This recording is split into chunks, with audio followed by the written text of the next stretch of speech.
গত 17 ফেব্রুয়ারি কুষ্টিয়া সদর উপজেলার কাঞ্চনপুর গ্রামের একটি মাঠ থেকে কৃষক আতিয়ারের রক্তাক্ত গলাকাটা মরদেহ উদ্ধার করে কুষ্টিয়া সদর থানা পুলিশ।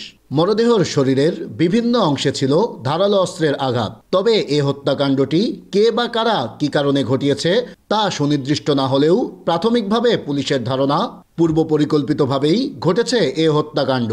তবে কৃষক আতিয়ারের পরিবারের দাবি, দীর্ঘদিন ধরে স্থানীয় কৃষক লীগ নেতা সোহেল রানা, আমজাদ আজাদ ও ছাইদুরের সাথে জমিজমা নিয়ে বিরোধের জের ধরেই পূর্ব পরিকল্পিতভাবে বাড়ি থেকে ডেকে নিয়ে হত্যা করা হয়েছে আতিয়ারকে।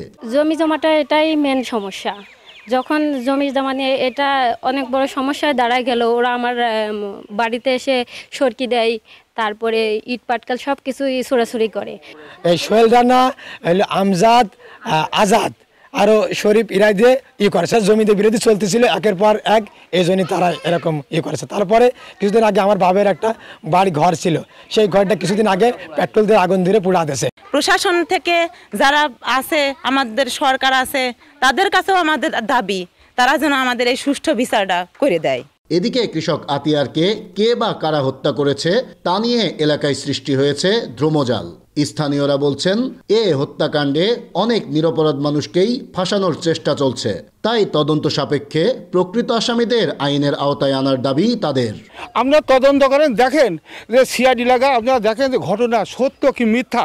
আমরা যদি মারি থাকি আমরা জেল খাটবো। মামলা আমাদের প্রতিপক্ষ হিসাবে আমাদের উপর চাপা দেওয়া হচ্ছে, কিন্তু আমরা এ ব্যাপারে কিছুই জানি না। এটা একটা সঠিক বিচার হোক, এটাই আমরা চাচ্ছি। আসামিদের দৃষ্টান্তমূলক শাস্তি হোক, এটা আমি চাই এলাকাবাসীর পক্ষ থেকে। আর পুলিশ বলছে, এ ঘটনায় 19 জনকে আসামি করে একটি হত্যা মামলা দায়ের করা হয়েছে কুষ্টিয়া সদর থানায়। তদন্ত সাপেক্ষে প্রকৃত আসামিদেরকেই আনা হবে আইনের আওতায়। সঠিক বিষয়টা কোন দিকে যাবে, এই কারণে আমরা বিভিন্ন আঙ্গিকে আমরা তদন্ত অব্যাহত আছে।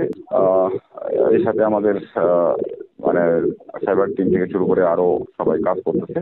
নিহত আতিয়ার উজানগ্রাম ইউনিয়নের শ্যামপুর দুর্বাচারা গ্রামের ঝড়ুখার ছেলে। তিনি দীর্ঘদিন ধরে এই গ্রামে নানা বাড়িতে পরিবারসহ বসবাস করতেন। নাইদা সান্তিতাস, দেশ টিভি, কুষ্টিয়া।